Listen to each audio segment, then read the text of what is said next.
నమస్కారం JMJ news కు స్వాగతం. ముందుగా ఈనాటి వార్తల్లోని ముఖ్యాంశాలు.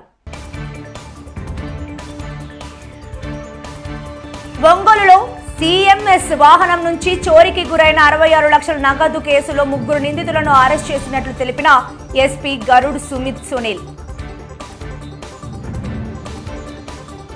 ఒంగోలు నగరంలో 34వ డివిజన్ నందు ఆత్మీయ సమావేశంలో పాల్గొన్న టీడీపీ రాష్ట్ర ఉపాధ్యక్షులు దామచర్ల జనార్దన్. ఒంగోలు వైసీపీ పార్లమెంట్ అభ్యర్థిగా నామినేషన్ దాఖలు చేసిన చెవిరెడ్డి భాస్కర్ రెడ్డి. రాష్ట్రంలో అరాచక పాలన సాగిస్తున్న వైసీపీని ఇంటికి సాగనంపాలని టీడీపీ కొండపి నియోజకవర్గ డాక్టర్ డోలా బాల వీరాంజనేయ స్వామి తెలిపారు. అట్టహాసంగా కొండేపి ఎమ్మెల్యే అభ్యర్థిగా స్వామి భారీ ర్యాలీగా బయలుదేరి వెళ్లి నామినేషన్ దాఖలు చేశారు. అనంతరం స్థానిక టంగుటూరు రోడ్డులో ఏర్పాటు చేసిన బహిరంగ సభలో ఆయన మాట్లాడారు. కొండపి నియోజకవర్గ అభివృద్ధి సంక్షేమంపై తనకు పూర్తి అవగాహన ఉందన్నారు. చంద్రబాబు నాయుడు సీఎం అయితేనే అన్ని వర్గాలకు ప్రజలకు న్యాయం జరుగుతుందన్నారు. సూపర్ 6 పథకాలపై ప్రజలు పూర్తి విశ్వాసంతో ఉన్నారని తెలిపారు. టీడీపీ రాష్ట్ర కార్యనిర్వాహక కార్యదర్శి దామచర్ల సత్య మాట్లాడుతూ కొండపి నియోజకవర్గానికి స్వామికి భరోసాగా అండగా దామచర్ల మాగుంట కుటుంబాలు ఉన్నాయని తెలిపారు. నియోజకవర్గ ప్రజలకు ఎప్పుడు ఏ కష్టం వచ్చినా ఎప్పుడు ఇంటి తలుపులు తెరిచే ఉంటాయని తెలిపారు. సార్వత్రిక ఎన్నికల్లో ఎంపీ అభ్యర్థిగా మాగుంట శ్రీనివాసుల రెడ్డిని, ఎమ్మెల్యే అభ్యర్థిగా స్వామిని గెలిపించాలని కోరారు.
వ్యక్తి ఇక్కడికి వచ్చాడు. ఇంకో విషయం మన బాబు గారు చెప్పారు, అక్కడ చెత్త ఇక్కడ బంగారం అయితే అన్నాడు. ఆయన దానికి తగ్గించుకున్నాడు. నేను చెప్తున్నా, వెలుగొండ ప్రాజెక్టును పూర్తి చేయాలనుకున్న ఒకరి చెత్త మార్కాపురం జిల్లా కావాలని మైకులు ఎదురగొట్టి జిల్లాలు విభజన చేస్తా ఉన్నప్పుడు పట్టించుకోకుండా ఉంటే మీ మీడియా మిత్రులు అడిగితే ఏం చెప్పాడు తెలుసా? అది మా నాయకుడు పాలసీ అండి, మా నాయకుడు నేను ఎదిరించాలి అన్నాడు. గుర్తుపెట్టుకోండి, పాత యూట్యూబ్ లో వీడియో కొట్టండి. అది మనం సురేష్ ప్రకాష్ మార్కాపురం జిల్లాని స్పీచ్ వచ్చింది. జిల్లా కావాలని మాట్లాడాడు. జిల్లా విభజన చేసేటప్పుడు ఏమన్నాడు? మా నాయకుడు నిర్ణయం అన్నాడు. నేను అడుగుతూ ఉన్నా, ఒక పార్లమెంట్ ఒక జిల్లా అన్నప్పుడు సంతరాలపాటు ఎక్కడ ఉండాలి? బాపట్ల జిల్లాలో ఉండాలి. అరకులో 2 జిల్లాలు చేశారు. ఎందుకు చేశారు? మీ నాయకుడి కోసం మాట చెప్తావా? ప్రజలు మోసిస్తావా? మేము చెప్తున్నాం, తెలుగుదేశం ప్రభుత్వం వచ్చిన తర్వాత మార్కాపురం జిల్లా ఇస్తాడు మా నాయకుడు చెప్పాడు. నీకు నాయకుడు చెప్పిన నాలుగు మరకేసే వ్యక్తి ఈ సురేష్. ఇక్కడ ఇంకో విషయం చెప్తున్నా.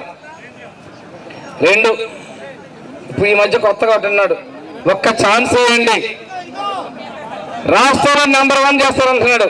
విన్నారా? చదివారా? నేను అడుగుతా ఉన్నా. ఎర్రగొండపాలెంలో 2 ఛాన్సులు ఇచ్చారు, సంతవరపల్లిలో 1 ఛాన్స్ ఇచ్చారు. నిన్న ఎర్రగొండపాలెంలో పులివెందుల కన్నా ఫస్ట్ ఎందుకు చేయలేకపోయాడు? రాష్ట్రంలో నెంబర్ 1 అంటే ఈరోజు పులివెందులుగా జగన్గా, దానికన్నా నెంబర్ 1 ఎర్రగొండపాలెం ఎందుకు చేయలేకపోయాడు?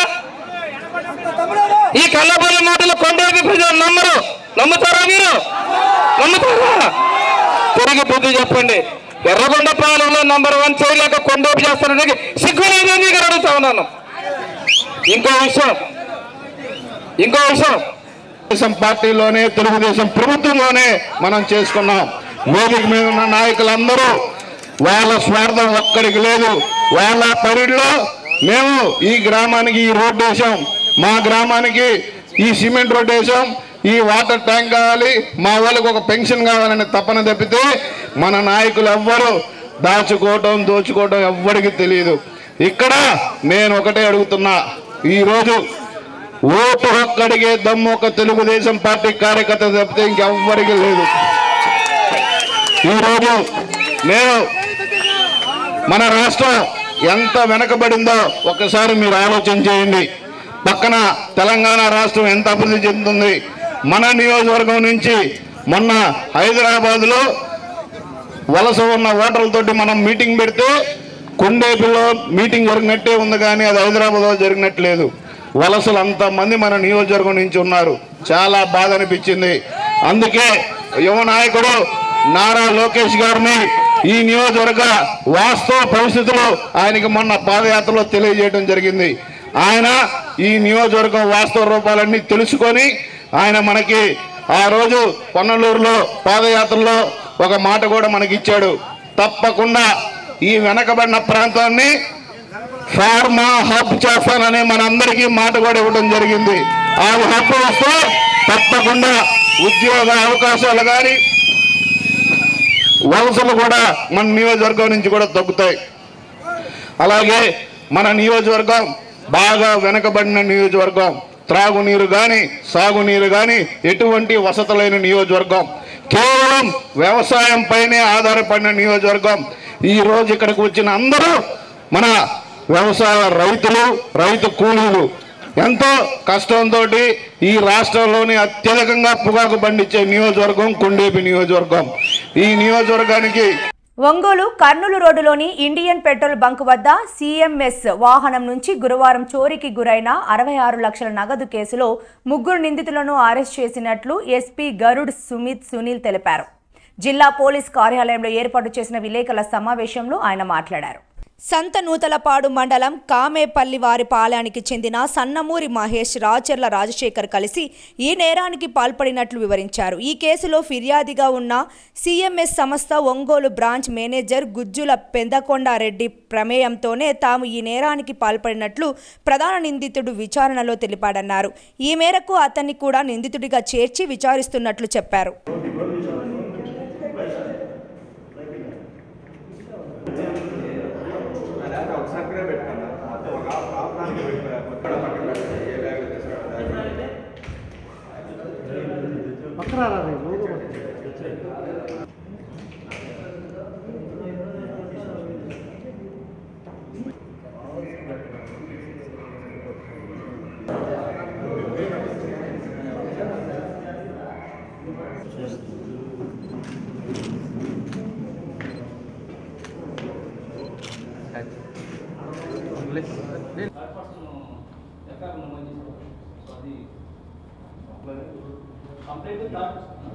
ప్రకాశం పోలీస్ ఒక దొంగతనం కేసుని 20 గంటల లోపల ఛేదించగలిగారు.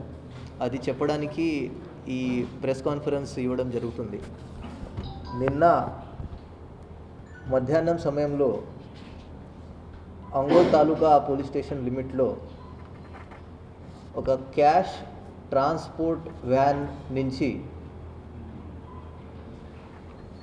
66 లక్షల రూపాయలకి క్యాష్ కొంతమంది దొంగతనం చేయడం జరిగింది. ఈ కంప్లైంట్ రాగానే నా అడిషనల్ ఎస్పీ క్రైమ్స్ శ్రీధర్ రావు గారు ఆయన ఆధ్వర్యంలో స్పెషల్ టీమ్స్ పెట్టుకోవడం జరిగింది. ఆ స్పెషల్ టీమ్స్ వెంటనే దర్యాప్తు చేసి ఈరోజు కల్లా ఎంత క్యాష్ పోయిందో ఆ 66 లక్షలు యాజ్ ఇట్ ఈస్గా 1 డేలో రికవర్ చేస్తూ దాని వెనుక ఉన్న 3 ముద్దాయిల్ని కూడా ఈరోజు అరెస్ట్ చేసి రిమాండ్కి పంపడం జరిగింది. సో ఈ కేసు గురించి సైంటిఫిక్గా దర్యాప్తు చేసి సీసీటీవీ ఫుటేజ్ అనలైజ్ చేస్తూ కాల్ డాటా అనలైజ్ చేస్తూ ఏమేమి వరకు తెలిసిపోతుంది. ఈ కేసులో దీంతోపాటు కొన్ని మహత్తరమైన కోణాలు సమాచారాలు కూడా ముందుకు వచ్చాయి. ఇది అంటే ఈ క్యాష్ మూవింగ్ ఏజెన్సీస్ గురించి మన ఆంధ్రప్రదేశ్ రాజ్యంలో Andhra Pradesh private security agencies private security to cash transportation activities rules అది 2019లో విడుదల చేయడం జరిగింది. ఇది హోమ్ డిపార్ట్మెంట్ హోమ్ సెక్రటరీ గారి ఆధ్వర్యంలో పనిచేస్తాయి. ఈ రూల్స్ ప్రకారంగా చూస్తే ఆ ఇన్సిడెంట్స్ జరగడానికి ముఖ్య కారణం ఆ దర్యాప్తులో అడిషనల్ ఎస్పీ క్రైమ్స్ గారి టీం చెప్పడం అంటే ఎప్పుడు దొంగతనం జరిగింది అప్పుడు ఆ వ్యాన్లో ఉన్న 4 సిబ్బందులు ఒకరు కూడా ఆ వ్యాన్ పక్కన లేదు. అది సీసీటీవీలో క్లియర్గా కనిపిస్తుంది. ఆ 4 సిబ్బందులు ఒక్కసారి ఆ వ్యాన్ వదిలేసి పక్కకి వెళ్ళడం అది కూడా గమనార్హం. దాని తర్వాత ఈ నామ్స్ ప్రకారంగా 2 క్యాష్ బాక్స్లు విడివిడిగా ఉండాలి, 2 కీస్ ఉండాలి. కానీ ఇక్కడ ఒకటే లాక్ అండ్ కీ ఉంది. దాని తర్వాత కొన్ని డోర్స్కి కూడా సెక్యూరిటీ లాక్ సిస్టమ్ పనిచేయట్లేదు సరిగ్గా.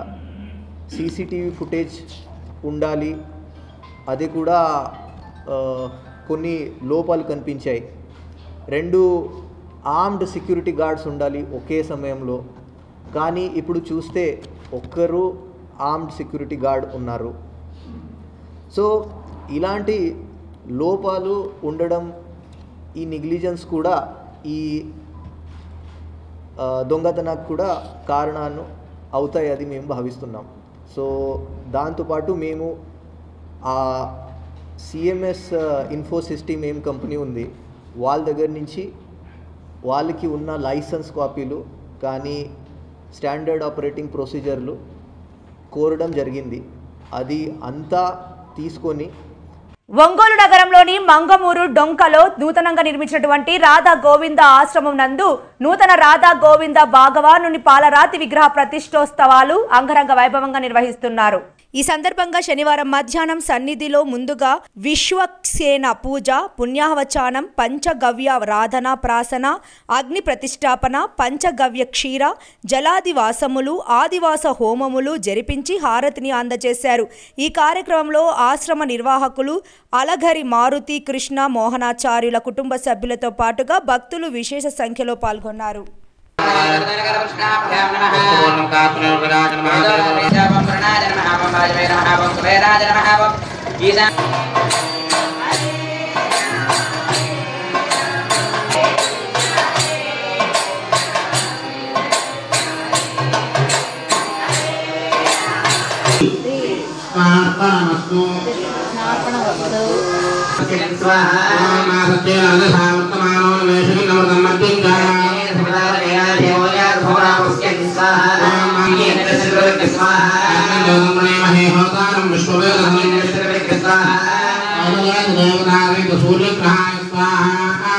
सोमाधेनुगुं सोमार्वन्तमार्गुं सोमा वीरङ्करमण्यन्द्रारण्यं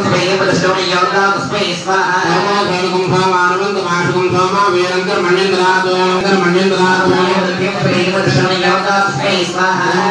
सोमाधेनुगुं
శ్యామల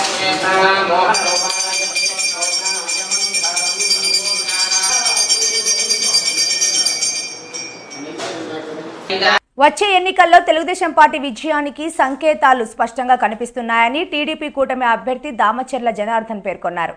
ఒంగోలు నగరంలో పలువురు వైసీపీ నుంచి తెలుగుదేశం పార్టీలో చేరడంతో ఆ పార్టీకి మరింత బలం చేకూరుతోంది. ఈ సందర్భంగా స్థానిక కాపు కళ్యాణ మండపంలో ఏర్పాటు చేసిన కార్యక్రమంలో కాపు నాయకుడు కోలా ప్రభాకర్తో పాటు మరో 150 మంది కుటుంబాలు తెలుగుదేశం పార్టీలో చేరగా వారికి దామచర్ల పార్టీ కాండువాలు కప్పి సాదరంగా ఆహ్వానించారు. అనంతరం దామచర్ల మాట్లాడుతూ రాష్ట్రం మొత్తం అభివృద్ధిని కాంక్షిస్తున్నారని, అందుకే అధికార వైసీపీ వీడి తెలుగుదేశం పార్టీలోకి చేరుతున్నారని పేర్కొన్నారు. ప్రజలు మెచ్చిన పాలన టీడీపీతోనే సాధ్యమన్నారు. 5 ఏళ్ల సైకో పాలనలో అన్ని వర్గాల ప్రజలు అవస్థలు పడ్డారని విమర్శించారు. వైసీపీ నుంచి వస్తున్న వారితో వచ్చే నెలలో జరిగే ఎన్నికల్లో టీడీపీ విజయ సంకేతాలు కల్పిస్తున్నాయని స్పష్టం చేశారు. వచ్చే ఎన్నికల్లో టీడీపీ భారీ మెజార్టీ వచ్చేలా కృషి చేయాలని కోరారు.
కాంగ్రెస్ వాదినైన నేను కాంగ్రెస్ పార్టీలో అయితేనేమి, ఈరోజు ముఖ్యంగా వైఎస్ఆర్ కాంగ్రెస్ పార్టీలో అయితేనేమి రాష్ట్ర కార్యదర్శులుగా, గతంలో విద్యార్థి కాంగ్రెస్ అధ్యక్షుడిగా 20 సంవత్సరాలుగా రాజకీయాల్లో యాక్టివ్గా ఉంటూ, మరోవైపు 1989 నుంచి కాపు రిజర్వేషన్ పోరాట సమితి ఉద్యమాన్ని నడిపేటువంటి వ్యక్తిగా ఈరోజు రాష్ట్రంలో జరుగుతున్నటువంటి రాక్షస పాలనని అంతమొందించడానికి, మరీ ముఖ్యంగా కొన్ని కాలేజీలు తిరుగుతూ ఉంటే విద్యార్థులు గంజాయి మత్తులో తూలుతూ తమ భవిష్యత్తుని పాడు చేసుకునే విధంగా ఈ రాష్ట్ర పాలకులు వ్యవహరిస్తున్న తీరు చూస్తూ ఉంటే మనసులో బాధ కలిగి, ఒక సాటి ఆంధ్రప్రదేశ్ పౌరుడిగా, ఒక విద్యార్థి నాయకుడిగా నా మనస్సు కలిచివేసి ఈ రాష్ట్రానికి దశ దిశ నిర్దేశ భవిష్యత్తు మార్గదర్శకుడైనటువంటి నారా చంద్రబాబు నాయుడు గారి నాయకత్వంలో పనిచేయాలని నిర్ణయించుకొని ప్రకాశం జిల్లాలో అభివృద్ధికి మారుపేరు, శాంతి కాముకులైనటువంటి మాగుంట కుటుంబీకులతో కలిసి, మరీ ముఖ్యంగా ఒంగోలులో నీతి నిజాయితీకి మారుపేరైనటువంటి మాజీ ఎమ్మెల్యే, మాజీ మంత్రివర్యులు దామచర్ల ఆంజనేయులు గారి మనవడైనటువంటి దామచర్ల జనార్దన్ గారి నాయకత్వంలో పనిచేసి ఒంగోలు అభివృద్ధిలో మేము కూడా పాలు పంచుకునే విధంగా ఒక అడుగేయాలని ముందుకు వేస్తూ గత వారం రోజులుగా ఒంగోలులో పర్యటిస్తూ వివిధ వర్గాల ప్రజల్ని కలుస్తూ ఉంటే వాళ్ళు చెప్తున్నటువంటి సాధక బాధకాలు వింటే ఒక్క పొరపాటు కన్నా రేపు చేస్తే జీవితకాలం పెనాల్టీ అనుభవించాల్సిందని వాళ్ళకి చెప్తూ మీ యొక్క ధన మాన ప్రాణాలకి ఈ రాష్ట్రంలో భవిష్యత్తు ఉండదు, అని తెలియజేస్తూ మరీ ముఖ్యంగా ఒంగోలు నగరంలోని 34వ డివిజన్ నందు ఏర్పాటు చేసిన ఆత్మీయ సమావేశంలో టీడీపీ రాష్ట్ర ఉపాధ్యక్షులు దామచర్ల జనార్దన్ పాల్గొన్నారు. తెలుగుదేశం పార్టీ జాతీయ అధ్యక్షులు నారా చంద్రబాబు నాయుడు పుట్టినరోజు సందర్భంగా 34వ డివిజన్ తెలుగుదేశం పార్టీ కార్యాలయంలో ఘనంగా వేడుకలు నిర్వహించారు. కేక్ కట్ చేసి మిఠాయిలు పంచి సంతోషాన్ని పంచుకున్నారు. ఈ సందర్భంగా జనార్దన్ మాట్లాడుతూ రాజకీయాల్లో విలువలు, విశ్వసనీయతకు అత్యంత ప్రాధాన్యమిచ్చే చంద్రబాబు నాయుడు లాంటి నాయకునితో పనిచేసే అదృష్టం రావడం సంతోషంగా ఉందన్నారు. మే 13న జరిగే ఎన్నికల్లో తెలుగుదేశం పార్టీని గెలిపించుకొని గౌరవ సభలో మళ్లీ ముఖ్యమంత్రిగా కూర్చోబెట్టే బాధ్యత మన అందరం తీసుకొని పనిచేయాలని సూచించారు.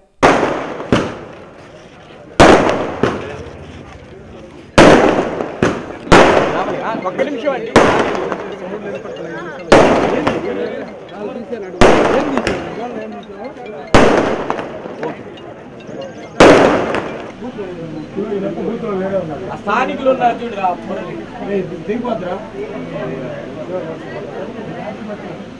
తల్లి వెనక్కి జరిగిందా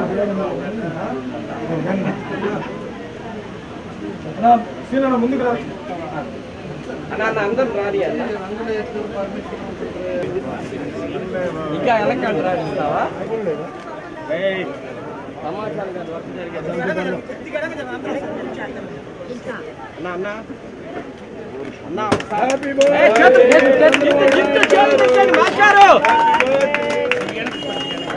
అన్న ఒకసారి చూడండి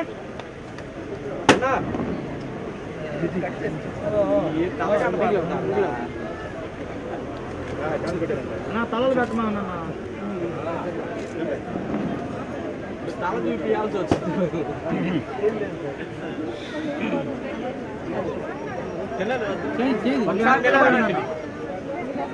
నిలబడండి ఒకసారి.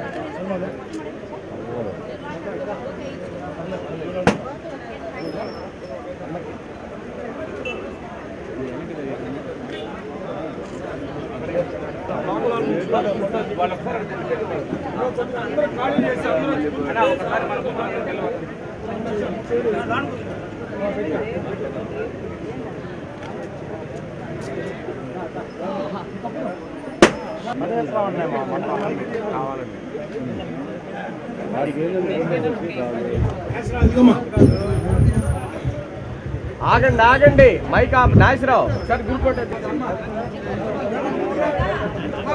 దయచేసి ఆ డివిజన్ వాళ్ళు ఉంచండి.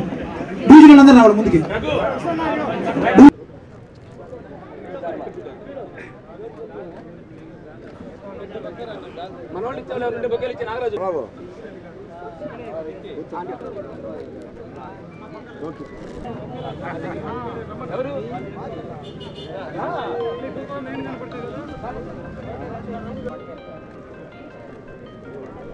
నాగరాజన్న 98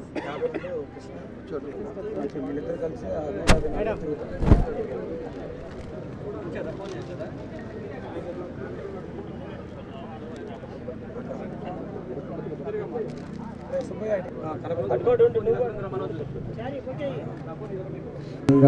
వాళ్ళ ఆస్తుల మీద పడటం, అదేవిధంగా ఇబ్బందులు పెట్టే పరిస్థితులు వచ్చినాయి. అదేవిధంగా ఇందాక కూడా చెప్తున్నారు, ఈ చిన్న షాపు ఆఫీస్ పెట్టుకుంటుంటే దానికి కాగితాలు తెప్పిస్తారంట. అదే కాగితాలు తెప్పించమని కార్పొరేషన్ వాళ్ళ చేత అడిగిస్తారంట. అదేవిధంగా ఏమున్నాయో ల్యాబ్స్ చూసుకొని వాళ్ళని బెదిరించాలని చూస్తారు. అంటే ఇంకా బెదిరింపులతోటి వీళ్ళు ఇంకా కూడా 5 సంవత్సరాలు జనాలను బెదిరించారు. 5 సంవత్సరాలు ఈ మన ఒంగోలులో దోచుకొని తిన్నారు. 5 సంవత్సరాలు ఎవరైతే వ్యాపారాలు చేసే వాళ్ళు ఉన్నారో, లేకపోతే ఏం పనులు చేస్తున్నారో వాళ్ళందరూ కూడా బ్లాక్మెయిల్ చేసి బెదిరించి డబ్బులు వసూలు చేశారు. ఇంకా లాస్ట్లో కూడా ఇంకా సిగ్గురాలా వీళ్ళకి. కనీసం మానవత్వం సిగ్గన్నా ఉండుంటే, మనం చేసింది ఏదో పొరపాట్లు చేసాము, ఇప్పుడన్నా కూడా మీరు అందరూ ఏదో ఒకటి రేపు మళ్ళీ మీకు అన్ని విధాలుగా కూడా మేము సహకరిస్తాం మేమని చెప్పుకొని పోవాల్సిన బాధ్యత ఉంది. అది కూడా వదిలేసి ఇప్పుడు కూడా బ్లాక్మెయిల్ చేసి వాళ్ళ ఆఫీసు నీయకుండా, లేకపోతే ఎలక్షన్లో కార్పొరేషన్లో పడితే కార్పొరేషన్లో తిరగనీయకుండా, అంటే ఈ రౌడీజం చేస్తా, గూండాయిజం చేస్తా ఈరోజు ఈ ఒంగోలులో ఒక పక్క జరుగుతూ ఉంటే ఇక్కడ ఎక్కువగా జరుగుతూ ఉంది. అది కూడా ఎంతవరకు జరుగుతుంది ఏందనేది కూడా అందరూ కూడా గమనిస్తూ ఉంటారు. ఎప్పుడు కూడా అతి మించి పని చేయకూడదు అంటారు. అతి మించి పని చేసిన రోజు అనుభవించి తీరాల్సి వస్తుంది. ఏదో ఒకసారి అవకాశం వచ్చినప్పుడు కార్పొరేటర్ అయినప్పుడు అక్కడ ఉండే 4000 ఓట్లకి నువ్వు ఒక లీడర్గా ఉండేటప్పుడు వాళ్ళ సమస్యల మీద, వాళ్ళకి ఇబ్బందుల మీద, వాళ్ళకి ఏదైనా కూడా పెన్షన్లు కానీ గవర్నమెంట్ నుంచి, కార్పొరేషన్ నుంచి ఏదైనా రావాల్సినవి అవి చేయాలి తప్పితే వాళ్ళు ఇష్టారాజ్యంగా చేసుకుంటా పోయి ఎక్కడ పడితే అక్కడ కబ్జాలు చేసుకుంటా ఫిలప్ చేసి పోస్టల్ బ్యాలెట్ తీసుకొని వచ్చేసి వాళ్ళ ఇంటికాడ ఇస్తారు. పోస్టల్ బ్యాలెట్ తర్వాత వాళ్ళతో మాట్లాడుకొని మనం పోస్టల్ బ్యాలెట్ వేసుకునే విధంగా అవి ఎన్ని ఓట్లు ఉన్నాయో కూడా ఇవి కూడా చూసుకోవాల్సిన అవసరాలు ఉన్నాయని చెప్పి కూడా మీకు తెలియజేస్తా ఉన్నా. ఇలాంటి చిన్న జాగ్రత్తగా మనం చేసుకోగలిగితే మనం తప్పకుండా రేపు మన డివిజన్లో కూడా మంచి మెజారిటీ వచ్చే అవకాశాలు ఉన్నాయి. ఎందుకంటే ప్రజలు కక్షతోటి, వాళ్ళ ఇబ్బందులతోటి, కొంతమంది చెప్పుకోలేని బాధలతోటి ఇవన్నీ కూడా ఉన్నారు. మనం ఇచ్చిన తర్వాత ఏం చేయాలి ఏందనేది కూడా మీరు అందరూ చెప్పుకోగలిగితే బాగుంటుందని చెప్పేసి కూడా మీ అందరికీ ఈ సందర్భంగా తెలియజేస్తా ఉన్నా. రేపు 24 నామినేషన్ కూడా మనం 24 వేస్తూ ఉన్నాం. 24 నామినేషన్ కూడా పొద్దున్నే 11 గంటల నుంచి 11:30కి మనకి ఆ టైంలో పెట్టారు. కాబట్టి దాన్ని ఎట్లా చేయాలో ఏందనేది కూడా అందరం కూడా కూర్చొని దాన్ని రూట్ ఎట్లా పెడదాం, ఏం చేస్తే బాగుంటుందో కూడా అవన్నీ కూడా ఆలోచించి మనకు మళ్ళా దాని మీద అనౌన్స్ చేసి అందరికి కూడా తెలియపరుస్తామని చెప్పేసి కూడా తెలియజేస్తా ఉన్నా. కాబట్టి ఇవన్నీ కూడా ప్రికాషన్స్ మనం 15 రోజులు కానీ ఎండ అనుకోకుండా పొద్దున ఒక 3 గంటలు, సాయంత్రం ఒక 3 గంటలు చేస్తే తప్పకుండా మీ బూత్, మీ డివిజన్ మీ చేతిలో ఉంటుంది. దానికి అందరూ కూడా కలిసికట్టుగా చేయండి. మీకు ఏ అవసరం ఉన్నా, ఏ ఇబ్బంది ఉన్నా నాకు తెలియపరచండి. ఏదైనా అవసరం ఉంటే నాకు ఫోన్ చేయండి. తప్పకుండా కూడా దానికి ఏం చేయాలో మనం చూద్దాం. అంతేగాని మనం ఏదో నెగ్లెక్ట్ చేసి ఇంట్లో ఉంటా వాళ్ళు తిరుగుతున్నారు వీళ్ళు తిరుగుతున్నారు అనుకుంటే మాత్రం రేపు ఇబ్బంది వచ్చే పరిస్థితి వస్తుందని చెప్పి మరోసారి మీ అందరికీ తెలియజేస్తూ, పొద్దున తిరిగిన తర్వాత 10ంటికి బూత్ వాళ్ళు, మెయిన్ వాళ్ళు కూడా ఆఫీస్లో కూర్చోవచ్చు. శుభ్రంగా మీరు అక్కడ కష్ట నష్టాలు, అక్కడ ఏం జరుగుతుంది, ఈ పరిస్థితులు ఏంటో కూడా కూర్చొని గ్రూప్ డిస్కషన్ పెట్టుకోవడానికి అన్నిటికీ కూడా ఒక ఆఫీస్ పెట్టుకున్నారు. కాబట్టి అన్నీ చేయడానికి బాగుంటుంది. దానికోసం అని చెప్పేసి మీరు ఆ పద్ధతిలో వెళ్ళి సాయంత్రం డోర్ టు డోర్ తిరగటం, ఎక్కువసార్లు ఓటర్ని కలవటం, ఈ కార్యక్రమాలు కూడా చేస్తే మంచిదని చెప్పి తెలియజేస్తూ, మీ అందరికి కూడా పెద్దలందరూ కూడా మీరు కూడా సీరియస్గా ఈ 10 రోజులు జాగ్రత్తగా తీసుకోవాలని చెప్పేసి కూడా మీకు కూడా తెలియజేస్తూ మీ అందరికీ పేరు పేరున నమస్కారాలు తెలియజేస్తూ సెలవు తీసుకుంటున్నాను. ఒంగోలు 4వ డివిజన్లోని ఇస్లాంపేట ఫస్ట్ లైన్లో బాలినేని శ్రీ కావ్య ఎన్నికల ప్రచారం నిర్వహించారు. రాయల్ ఫ్లెక్సీ వద్ద మొదలైన ప్రచారంలో పెద్ద సంఖ్యలో పార్టీ నాయకులు, కార్యకర్తలు, అభిమానులు, మహిళలు పాల్గొని శ్రీ కావ్య వెంట నడిచారు. ఇంటింటికి తిరిగి బాలినేని హయాంలో జరిగిన అభివృద్ధికి సంబంధించిన కరపత్రాలు అందించారు. సీఎం వైఎస్ జగన్మోహన్ రెడ్డి పాలనలో అమలు చేస్తున్న సంక్షేమ పథకాలను గుర్తు చేస్తున్నారు. అన్ని రకాల సంక్షేమ పథకాలు కొనసాగాలంటే అవ్వ తాతాలకు ఇంటి వద్దకే పింఛన్లో అందజేయాలంటే ఫ్యాన్ గుర్తుకు ఓట్లేసి గెలిపించాలని అభ్యర్థించారు. శ్రీ కావ్య మాట్లాడుతూ గత 5 ఏళ్లలో కరోనా మహమ్మారి వలన 2 ఏళ్లు వృధాగా పోయాయని, మిగిలిన 3 ఏళ్లలో ఒంగోలు అభివృద్ధికి బాలినేని కృషి చేశారని చెప్పారు. ఇస్లాంపేట సమస్యలు ఎన్నో బాలినేని పరిష్కరించారని తెలిపారు.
వైఎస్ఆర్ కాంగ్రెస్ పార్టీ ఒంగోలు పార్లమెంట్ అభ్యర్థిగా చెవిరెడ్డి భాస్కర్ రెడ్డి శనివారం నామినేషన్ దాఖలు చేశారు. ఒంగోలులోని ప్రకాశం భవనం నందు గల కలెక్టర్ కార్యాలయంలో ఈ మేరకు ఆయన నామినేషన్ పత్రాలను కలెక్టర్ దినేష్ కుమార్ కు అందజేశారు. ఒంగోలు శాసనసభ్యులు బాలినేని శ్రీనివాసరెడ్డి, సంత నూతలపాడు శాసనసభ్యులు సుధాకర్ బాబు, మాజీ శాసనసభ్యులు కదిరి బాబురావు, మాజీ మంత్రి సిద్ధా రాఘవరావుతో కలిసి ఆయన తన నామినేషన్ను దాఖలు చేశారు. ఒంగోలు పార్లమెంట్ వైసీపీ అభ్యర్థి చెవిరెడ్డి భాస్కర్ రెడ్డి మాట్లాడుతూ అన్ని వర్గాల ప్రజల అభివృద్ధి ధ్యేయంగా పనిచేస్తున్న ముఖ్యమంత్రి జగన్మోహన్ రెడ్డిని మరోమారు ముఖ్యమంత్రిగా చేసుకోవాల్సిన బాధ్యత రాష్ట్ర ప్రజలందరిపై ఉందని ఈ సందర్భంగా గుర్తు చేశారు. ప్రకాశం జిల్లా ప్రజలందరి ఆశీస్సులతో తాను పార్లమెంట్ అభ్యర్థిగా పోటీ చేస్తున్నానని అన్నారు. మే 13న జరిగే ఎన్నికల్లో ఫ్యాన్ గుర్తుపై ఓటు వేసి ఎంపీ అభ్యర్థిగా తనను అసెంబ్లీ అభ్యర్థులుగా జిల్లాలో అందరినీ అత్యధిక మెజార్టీతో గెలిపించాలని ఈ సందర్భంగా జిల్లా ప్రజలకు ఆయన కోరారు.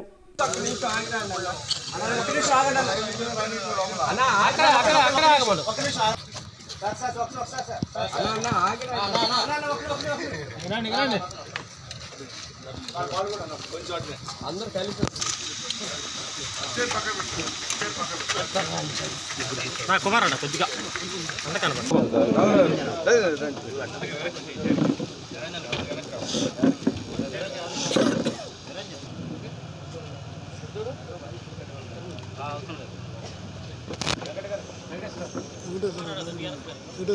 నాయుడు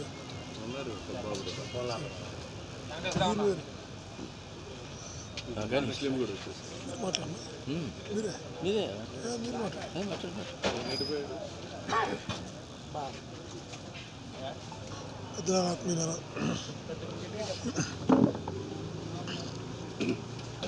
ఈరోజు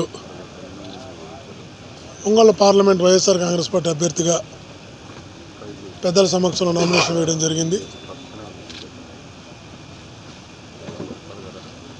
మా నాయకుడు జగనన్న చేసినటువంటి అనేక సంక్షేమ పథకాలు, అభివృద్ధి ప్రజల్లో ఒక బలమైన అభిప్రాయాన్ని వైఎస్ఆర్ కాంగ్రెస్ పార్టీ పైన ఏర్పరచడం జరిగింది. ఈరోజు ప్రజల్లోకి వెళ్ళినప్పుడు ప్రజల్లో ఆ ఫీలింగ్ జగనన్న ఉంటేనే ముఖ్యమంత్రిగా ఈ రాష్ట్రంలో ఇన్ని సంక్షేమ కార్యక్రమాలు కొనసాగుతాయి, కులం మతం పార్టీ వర్గం ఏమీ లేకుండా అందరికీ మేలు చేసే ఒకే ఒక నాయకుడు జగన్మోహన్ రెడ్డి గారు. అలాంటి నాయకత్వాన్ని బలపరచాలని ప్రజలందరూ కూడా ముక్తకంఠంతో ఎదురు చూస్తున్నారు. ప్రజల్లోకి వెళ్ళినప్పుడు అది క్లారిటీగా అందరూ కూడా కనబడుతుంది. కాబట్టి జగన్మోహన్ రెడ్డి గారి నాయకత్వంలో వైఎస్ఆర్ కాంగ్రెస్ పార్టీ ఒంగోలులో అన్ని స్థానాలు కూడా కైవసం చేసుకుంటుంది. రాష్ట్రం అంతా కూడా మరలా తన్నే ముఖ్యమంత్రిని చేసి రాజన్న పాలన మరలా తిరిగి తెచ్చుకోవడానికి ప్రజలు సంసిద్ధంగా ఉన్నారని తెలియజేస్తున్నా. Thank you. ఈరోజు ఒంగోలు పార్లమెంట్ వైఎస్ఆర్ కాంగ్రెస్ పార్టీ అభ్యర్థిగా చెవిరెడ్డి భాస్కర్ రెడ్డి గారు నామినేషన్ దాఖలు చేయడం జరిగింది. మరి ఒంగోలు పార్లమెంటు ఎప్పుడు కూడా వైఎస్ఆర్ పార్టీకి అనుకూలమైన పార్లమెంటు. ఒకటైతే చెప్తా ఉన్నాం, ఒంగోలు పార్లమెంట్ సంబంధించి 7 అసెంబ్లీ నియోజకవర్గాలు ఖచ్చితంగా వైఎస్ఆర్ పార్టీ గెలుస్తుందని కూడా నేను గంటాపదంగా చెప్తా ఉన్నాం. ఎందుకంటే మేము చూడటం జరిగింది అన్ని నియోజకవర్గాల్లో. మరి మన ముఖ్యమంత్రి గారు పర్యటన కూడా దిగ్విజయంగా జరిగింది. అక్కడ చూస్తే ముఖ్యంగా పశ్చిమ ప్రాంతం ఇవన్నీ కూడా అసలుకి ఒక జగన్మోహన్ రెడ్డి గారి మీద ఎంతో ప్రేమతో ఉన్నారు. మరి ముఖ్యమంత్రి గారుకి సన్నిహితుడిగా ఉన్నటువంటి చెవిరెడ్డి భాస్కర్ రెడ్డి గారు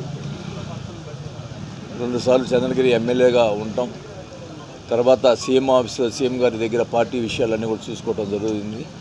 మరి ముఖ్యమంత్రి గారు ఆలోచించి మరి ఒంగోలు పార్లమెంట్ అభ్యర్థిగా చెవిరెడ్డి భాస్కర్ రెడ్డి గారిని ఒంగోలు పంపించడం జరిగింది. అందరం కూడా అభ్యర్థులు అయినటువంటి అసెంబ్లీ అభ్యర్థులైన మేమందరం కూడా సమయంతో ఎంపీతో సమయంతో పనిచేయడం జరుగుతుంది. ఏమాత్రం సంకోచం లేదు. 1,00,000 మెజార్టీతోటి భాస్కర్ రెడ్డి గెలుస్తాడని కూడా నేను తెలియజేసుకుంటా ఉన్నాం. ఎందుకంటే ముఖ్యమంత్రి గారి పథకాలు, ఆయన చేసినటువంటి కార్యక్రమాలు, మరి ముఖ్యమంత్రి గారి మీద ప్రజలంతో నమ్మకంతో ఉన్నారు. మళ్ళా కూడా వైఎస్ఆర్ పార్టీ అధికారంలోకి వస్తే కానీ మాకు పథకాలు రావు అనేది ప్రజల్లో గట్టిగా నాటుకుపోయిన విషయం. ముఖ్యంగా పెన్షన్దారులు ఎంతోమంది గడప గడప తిరుగుతుంటే అయ్యా మాకు ఈ నెల పెన్షన్ మేము మళ్ళా మమ్మల్ని ఎండలో పెట్టకుండా అయ్యా ఇంటికి వచ్చేట్టు చేయండి అని చెప్పి ప్రతి వాళ్ళకు పెన్షన్దారులు చెప్తున్నారంటే ఖచ్చితంగా వాళ్ళలో నాటుకుపోయింది. జగన్మోహన్ రెడ్డి గారు వస్తేనే వాలంటీర్ సిస్టమ్ ఉంటుంది, ఇంటికి పెన్షన్లు వస్తాయని చెప్పి కూడా అందరూ కూడా మాట్లాడుకుంటూ ఉన్నారు. అన్ని రకాలుగా పథకాలు రావాలంటే మళ్ళా జగన్మోహన్ రెడ్డి గారు ముఖ్యమంత్రి కావాలి. కాబట్టి జగన్మోహన్ రెడ్డి గారు ముఖ్యమంత్రి కావాలంటే ఇక్కడ ఎంపీ ఎమ్మెల్యేలు అందరూ కూడా గెలవాలి అనేది ప్రజల్లో నిశ్చయంగా గట్టిగా నమ్ముతూ ఉన్నారు. ఖచ్చితంగా కూడా ప్రకాశం జిల్లాలో పాత 12 నియోజకవర్గాల్లో అన్ని నియోజకవర్గాలు వైఎస్ఆర్ పార్టీ బాగున్నాయి. ఖచ్చితంగా గెలుస్తామని చెప్పి కూడా తెలియజేసుకుంటా ఉన్నాం. మరి ఇక్కడ ఒంగోలు పార్లమెంట్ సంబంధించి 7 నియోజకవర్గాలు గెలిచి జగన్మోహన్ రెడ్డి గారికి మరి ఎంపీ జగన్మోహన్ గారికి ఆయన పంపించినటువంటి ఎంపీ గారిని అందరూ కూడా మనం అందరం కూడా గెలిచి జగన్మోహన్ గారి కానుక ఇస్తామని చెప్పి కూడా ప్రకాశం జిల్లా నుంచి అని కూడా తెలియజేసుకుంటూ మరి ఈరోజు మన భాస్కర్ రెడ్డి గారి ప్రతిదానికి మరి టైం మెయింటైన్ చేస్తాడు, ఒక ముహూర్తాలు చూసుకుంటాడు, అన్నీ కూడా భగవంతుడి ఆశీర్వాదం కోరుకున్నాడు.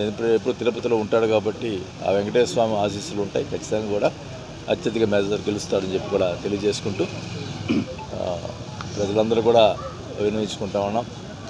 మళ్ళీ జగన్మోహన్ రెడ్డి గారు ముఖ్యమంత్రి చేసే బాధ్యత ప్రజలది. ఒకటే నేను చెప్తా ఉన్నా, ఈ భారతదేశంలో నేను మంచి చేస్తే ఓటు వేయండి అని చెప్పిన ఏకైక ముఖ్యమంత్రి ఎవరున్నారంటే జగన్మోహన్ రెడ్డి గారిని కూడా తెలియజేసుకుంటా ఉన్నాం. మరి అంత ధైర్యం ఉండాలి ఎవరికైనా ఆ మాట మాట్లాడేదానికి, అది జగన్మోహన్ రెడ్డి గారికి ఆ ధైర్యం ఉంది. ఖచ్చితంగా కూడా వైఎస్ఆర్ పార్టీ ఎక్కడ పోయినా కూడా ఈ డెఫినెట్గా గతంలో ఉన్న 150 సీట్లు వస్తాయని చెప్పి కూడా తెలియజేస్తారు. వార్తలు ముగించే ముందు ముఖ్యాంశాలు మరోసారి. ఒంగోలులో సిఎంఎస్ వాహనం నుంచి చోరీకి గురైన 66 లక్షల నగదు కేసులో 3 నిందితులను అరెస్ట్ చేసినట్లు తెలిపిన ఎస్పీ గరుడ్ సుమిత్ సునీల్. ఒంగోలు నగరంలో 34వ డివిజన్ నందు ఆత్మీయ సమావేశంలో పాల్గొన్న టీడీపీ రాష్ట్ర ఉపాధ్యక్షులు దామచర్ల జనార్దన్. ఒంగోలు వైసీపీ పార్లమెంట్ అభ్యర్థిగా నామినేషన్ దాఖలు చేసిన చెవిరెడ్డి భాస్కర్ రెడ్డి. ఈ వార్తలు ఇంతటితో సమాప్తం. నమస్కారం. చూస్తూనే ఉండండి మీ జేఎంజే న్యూస్.